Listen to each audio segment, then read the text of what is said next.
안녕하십니까. 전종희 목사입니다. 5월 11일 수요 말씀 강해입니다. 오늘은 에스겔 강해 32번째로 너희 행위대로가 아닌 내 이름을 위하여 라는 제목으로 말씀을 나누겠습니다. 오늘 본문의 내용을 이해함에 있어서 필연적으로 지난 본문 20장 1절로 31절 말씀으로 한 31번째 강에 하나님께 묻기 전에 돌아보면 좋을 것들을 다시 한번 리마인드 하는 것이 필요할 것 같습니다. 왜냐하면 오늘 본문은 같은 20장 안에 있는 내용이고 앞에 있는 내용을 기반으로 하여 이해되어져야만 하기 때문에 그렇습니다. 지난번에 했다고 하지만 우리의 기억 속에는 좀 잊어버린 바 된 내용이 있기 때문에 다시 살리는 입장에서 조금 서론을 그 내용을 좀 더 정리하는 차원에서 내용을 하고 오늘의 본문의 말씀을 살피고자 합니다.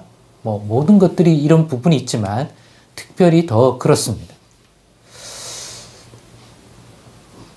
그래서 돌아보면 지난 내용은 왜 에스겔을 찾아와 하나님이 주시는 응답을 듣고자 이스라엘 장로들이 묻고자 하는데 그 묻는 것조차 용납하지 않는다고 그 장로들에게 에스겔을 통하여 이 말씀을 전하라 하시는지 그 이유에 대한 것들을 지난 시간에는 살펴보았습니다. 왜냐하면 그 내용 속에 그 부분이 드러나고 있기 때문에 그러했습니다.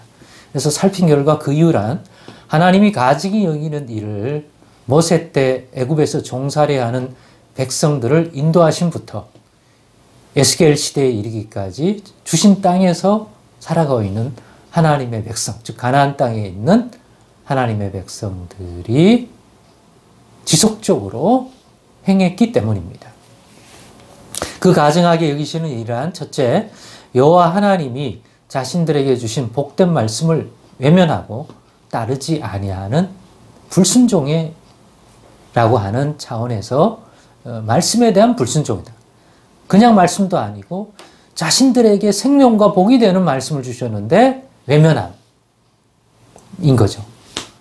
둘째는 여호와 이외에 다른 우상들을 섬기지 말라고 했음에도 버리지 않을 뿐만 아니라 교묘하게 하나님의 백성이라고 하면서 음란하게 우상을 지속적으로 숭배한 일이 하나님의 진노를 사는 가증한 일이었습니다. 모세 때부터 애굽에 종살이하던 그때에 거기서 불러낸 그 조상들, 그들이 결국 그 약속의 땅에 들어가 이스라엘이라는 나라를 구성하고 살아간 첫 세대잖아요. 그래서 몇 세대 몇 세대 쭉 와서 현재 이 바벨론 포로민으로까지 가게 된 에스겔 시대에 이르기까지의 하나님의 언약 백성들이 보인 가증한 일들이라는 것이죠. 그런데 왜 그때 즉시 보응된 심판을 하지 않고 애굽에서 광야에서 인도하시며 또 거기서 이끌어 약속하신 가나안 땅에 들어가게 하셨는지에 그 이유도 밝히셨습니다. 그렇게 방문할 사람들이 있으니까. 그때 멸망시키지 왜 이제 와서 그때는 그렇게 해도 인도하시고 참으시고 했던 분이 왜 예루살렘을 멸망시키려고 하시는가 하는 것입니다. 그 이유는 그때는 왜 그러셨냐? 그 이유는 여호와의 거룩한 이름을 더럽히지 않게 하려고 이방인들로부터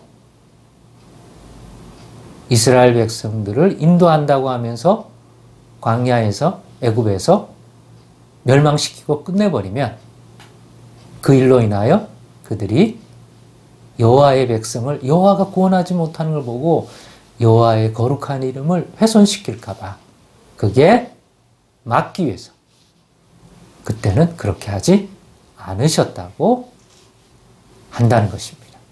그들이 가증한 일을 적당히 행했다가 아니라 보응된 것으로 봤을 때는 그때 심판하셔도 결코 그들의 행위로 봤을 때는 더할 것이 과하지 않는 것이지만 이 여호와의 이름이 이방인들에게 더럽힘을 받고 하는 것들은 하나님 막고 싶었기 때문에 그 백성들에 대해서는 또 참으시고 계속 이끌어 가셨다는 거죠. 그 약속을 지키심으로 여호와의 이름이 모독을 받지 않도록 하나님 자신이 여호와 하나님 자신이 그렇게 하셨다는 것입니다.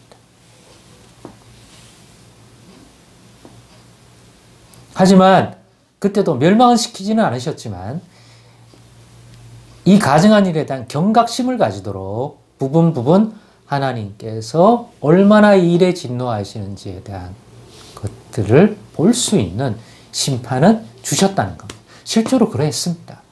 예. 그런데 그런 오래 참음에도 그 가증한 일을 버리지 않음을 인해 더 이상 참지 아니하시고 보응된 심판으로 멸망하실 것이라는 예언을 에스겔 시대에는 더 강하게 주셨죠. 왜? 우리가 아는 주전 587년에 예루살렘 멸망에 매우 가까운 시점에 에스겔이 사역하고 있었기 때문에 더더욱더 그 메시지들이 집중적으로 예레미야 선지자라든가 시대적인 그 시대였기 때문에 더더욱 임박한 하나님의 이 멸망, 예루살렘 멸망, 이제는 안 참는다. 그때는 경고하고 본을 보기 위한 심판을 주었지 전체를 이스라엘 백성들을 다 심판하지는 않았거든요. 그것을 깨달으면 또 깨달으리라는 기대 속에 이끌어 주셨죠. 여전히 음란히 우상 숭배하고 여호와의 이 복된 말씀을 정말 하나님 보실 때는 온전히 순종하지 않는, 겉으로 종교적으로만 하는 척하지 마음 깊은 곳에서 하나님을 향한 진정한 순종을 여전히 보이는 것들이 부족했지만 그럼에도 여호와의 이름을 인하여 그렇게 하셨지만 이제는 그 참음 안 하고 보응된 심판 내리신다는 거예요. 그것이 바로 예루살렘 멸망에 관한 심판이고 그것은 그들이 그 땅에서 저지른 것에 대한 최종적 결론이라고 계속 제가 얘기하고 있습니다. 왜?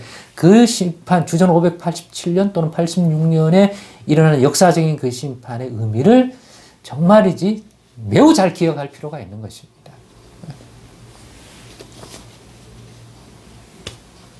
그런데 에스겔에게 바벨론 포로민 이스라엘 장로들에게 주어 알게 하라 하신 메시지는, 말씀은 이것만이 아니라 더 있다는 것입니다. 멸망이 끝이야. 그게 아니라 바로 그런 최후 심판 이후에 여호와 하나님이 행하실 것에 관한 것도 알려주라는 것입니다. 그래서 우리는 의아하게 됩니다.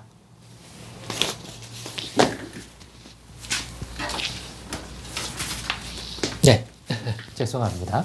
네. 그것은 뭐냐? 바로 예루살렘 멸망의 심판 이후에도 하나님의 손길은 백성을 향하고 있다는 사실을 알려주라는 것입니다. 본문 33절에 39절이 바로 그런 내용의 말씀이라고 저는 오늘 나누고 싶습니다. 먼저 보죠. 읽겠습니다. 시작. 주 여호와의 말씀이니라. 내가 나의 삶을 두고 맹세하노니 내가 능한 손과 편팔로 분노를 쏟아 너희를 반드시 다스릴지라.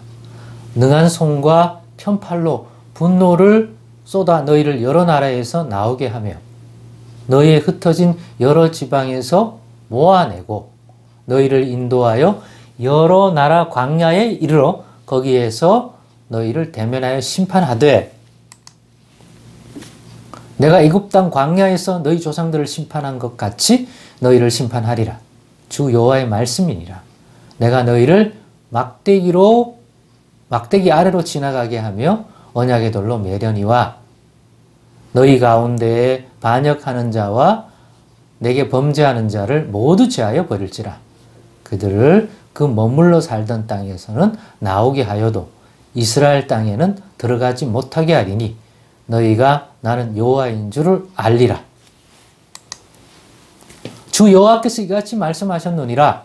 이스라엘 족속아, 너희가 내 말을 듣지 아니하려거든 가서 각각 그 우상을 섬기라. 그렇게 하려거든 이후에 다시는 너희 예물과 너희 우상들로 내 거룩한 이름을 더럽히지 말지니라. 예루살렘 멸망 이후, 즉 예루살렘 심판에서 살아남아 어디론가 끌려갔든지 도망갔든지 흩어진 자들과 이미 그 이전에 예루살렘과 유다를 떠나 바벨론 포로민으로 흩어져 살게 된 백성들을 다시 다스릴 것이라는 거죠. 다시 그들을 모을 거라는 거죠. 우리 생각에는 참으시다 이제 보응된 진노를 쏟아 예루살렘과 그 백성을 최종 심판을 하셨으면 끝난 것인데 어찌 모순되게 그들을 또 다스릴 것이라는 말씀을 주신다는 것이 선뜻 이해가 가지 않을 수 있습니다. 우리 차원에서는 그럴 바에야 처음부터 그렇게 멸망시키지 마시지 말입니다. 끝난 거 아니냐 이거예요. 관계도. 그 언약 안에서는 최종 결론을 내려주셨는데 왜 또 이런 말씀을 추가하시는 것인지. 그 다스림의 내용도 보면 옛날 애굽에서 불러내어 그 땅에 살게 하셨지만 결국 멸망시킨 예루살렘 백성에게 한 것과 다르지 않아요. 이 본문을 보니까. 또 광야에서. 내가 다시 인도하여 흩어진 백성을 모을 것인데 그들을 연단시키셔서 그들을 다시 그 땅에 약속 땅에 회복시킨다고 하는데 우상 섬기고 말씀을 온전히 순종하지 않는 백성은 들여보내지 않겠다. 그거는 그 이전에도 그런 말씀 많이 하셨습니다. 내가 다시 인도하여 흩어진 백성을 모을 것이니 가증히 여기는 일을 하지 말라는 교훈과 책망도 크게 보면 거의 같아 보인단 말이에요. 또 같죠. 그러면 결국 같은 다스림을 반복하는 것 아닌가요? 뭐 새로울 것이 없는 말씀을 굳이 따로 하시는 것인가요? 그것은 반복이 아닌 더 나은 다스림이기 때문에 말씀하고 있다는 사실. 같아 보이죠. 같아 보이지만 그 다스림은 더 나은 어떤 부분을 가지고 있는 다스림이에요. 그걸 본문 40절에서 44절을 통해 깨달을 수가 있습니다. 그 차이를 읽어보시죠. 주 여호와의 말씀이니라. 온 이스라엘 족속이 그 땅에 있어서 내 거룩한 산 곧 이스라엘 높은 산에서 다 나를 섬기리니 거기에서 내가 그들을 기쁘게 받을지라. 거기에서 너희 예물과 너희가 드리는 첫 열매와 너희 모든 성물을 요구하리라. 내가 너희를 인도하여 여러 나라 가운데에서 나오게 하고 너희가 흩어진 여러 민족 가운데에서 모아낼 때에 내가 너희를 향기로 받고 내가 또 너희로 말미암아 내 거룩함을 여러 나라의 목전에서 나타낼 것이며 내가 내 손을 들어 너희 조상들에게 주기로 맹세한 땅 곧 이스라엘 땅으로 너희를 인도하여 드릴 때에 너희는 내가 여호와인 줄 알고 거기에서 너희의 길과 스스로 더럽힌 모든 행위를 기억하고 이미 행한 모든 악으로 말미암아 스스로 미워하리라. 이스라엘 족속아 내가 너희의 악한 길과 더러운 행위대로 하지 아니하고 내 이름을 위하여 행한 후에야 내가 여호와인 줄 너희가 알리라. 주 여호와의 말씀이니라. 그렇습니다. 우상 숭배와 하나님이 주신 그 복된 말씀을 무시하고 따르지 않는 백성의 모습은 언제나 육신 가운데 우리 가운데 보일 수밖에 없는 것이라는 거죠. 그렇기 때문에 하나님이 그 행위를 보시고는 우리를 이전과 달리 다스릴 수는 없는 거죠. 진노하사 멸망시킬 수밖에 없는 건 동일하죠. 그렇게 그 예루살렘 멸망 후에도 그런 일을 행하지 말라고 명하시는 거예요. 만약 율법적 적용을 하자면 진짜 똑같은 거예요. 또 심판하셔야 돼요. 그걸 반복하시겠습니까? 그걸 새로운 약속이라고 뒤에 메시지로 주겠습니까? 아닌 거죠. 그 가정이 여기는 걸 싫어하는 것은 한결같으시지만, 그러나 그 이후에 우리를 다스린다는 것은 이전과 다른 다스림이라는 거죠. 어떤 의미에서요? 첫째, 이번 다스림을 통해서 너희 스스로 그런 가증한 일을 하나님 앞에 행한 것을 인해 스스로를 미워하게 되도록 하는 애통의 마음을 주실 것이라는 점에서 더 발전적이고 더 나은 그러한 다스림이 주어질 것이라는 거죠. 둘째, 우리 편에 봤을 때요. 하나님의 능력이 갑자기 좋아져서가 아니라, 둘째, 이전에는 하나님의 이름을 위하여 하나님의 진노를 사는 죄악에 대해 멸망을 연기하고 오래 참으셨지만, 이제는 하나님의 이름을 위하여 너희를 구원 회복하시는 손길로 다스리겠다는 것입니다. 즉 우리의 행위대로 보응된 구원을 주신다는 것이 지난 언약이기에 그 언약 아래에 있는 백성으로서 예루살렘과 그 백성은 판단받아 그러한 멸망의 심판을 받았지만, 또 역사적으로 바뀌었지만, 그 이후에 약속하신 이 하나님의 다스림으로 인해 주실 보응된 구원과 회복은 우리의 그러한 행위대로 보응하여 주시는 손길의 구원과 회복이 아닌 전적으로 하나님의 이름을 위함이라는 것이기에, 그 이름을 위함에 보응된 구원과 회복을 주시는 다스림인 것입니다. 우리는 이러한 약속을 적용하시는 백성이 바로 새 언약 백성임을 이제 깨닫게 됩니다. 율법 안에서는 이러한 약속을 하지 않으셨어요. 그 율법 아래서는 그래서 우상 숭배하고 그렇게 불순종하는 사람들에게 그 행위대로 보응하여 최후 예루살렘 심판과 그 땅에서 쫓아낸 거죠. 다시는. 그게 보응된, 그 행위에 보응된 것이죠. 그때도 여호와의 이름을 위하는 주님의 손길이 있어서 그는 참으신 거지. 그 이름 때문에 구원하지는 않았었어요. 참고 궁극적으로는 행위대로 하신 거예요. 그런데 이 새 언약은 행위대로가 아니라 여호와의 이름을 위하여, 우리가 하나님의 이름을 가진 백성이기 때문에 그 이름에 인하여 하나님이 우리에게 베푸는 보응된 구원이라는 거예요. 우리 행위대로 하지 않고. 그리고 이러한 구원과 회복을 주시는 하나님의 다스림의 성취가 바로 이 땅에 오신 우리 구주 예수 그리스도임을 또한 깨닫게 됩니다. 그래서 히브리서가 증언하듯 그리스도 예수는 새 언약의 중보자인 것입니다. 우리들이 저지른 그 행위대로가 아닌 은혜로 주시는 그 구원의 다스림으로 흩어진 백성을 모아 회복하고 구원을 베푸시는 일을 하시려 하나님이 보내신 분인 것입니다. 예수님이 말입니다. 예수님을 아는 지식이 구약 안에서 더 깊어질 수밖에 없는 것이죠. 생각해 보십시오. 사람의 지혜와 능력으로 어떻게 이런 구원, 이런 회복, 이런 다스림의 말씀을 약속하여 주실 수 있겠습니까? 멸망으로 심판받은 자를 어떻게 다시 회복한답니까? 살고 싶다면 그런 멸망 이전에 해야지요. 그런데 우리 하나님은 아니십니다. 죽은 자를 살리실 수 있고 없는 자를 있는 것처럼 부를 수 있는 분이시기에 그러한 일을 말씀할 수 있음을 깨닫게 됩니다. 그런 권능, 그런 지위, 그런 권세, 그런 능력을 가지고 있기 때문에 이러한 약속이 가능해요. 우리는 의학적으로 죽기 전에 살려내야 돼요. 왜?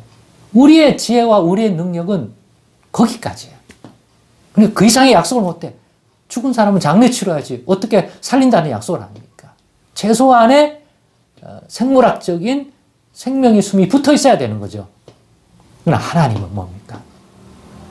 죽어도 다시 새 생명 가운데 살려낼 수 있는 능력과 권능과 권세와 지혜와 지식을 가지신 분이기 때문에 그렇게 말할 수 있는 거예요. 말만 하는 게 아니라 실제로 하실 수 있는 분이에요. 아무나 이렇게 말할 수 없는 것입니다. 그럴 능력, 그런 권세, 그런 것도 없으면서 말한다면 그거는 모순이며 논리적으로나 시간적으로 맞지 않는 이야기일 것입니다.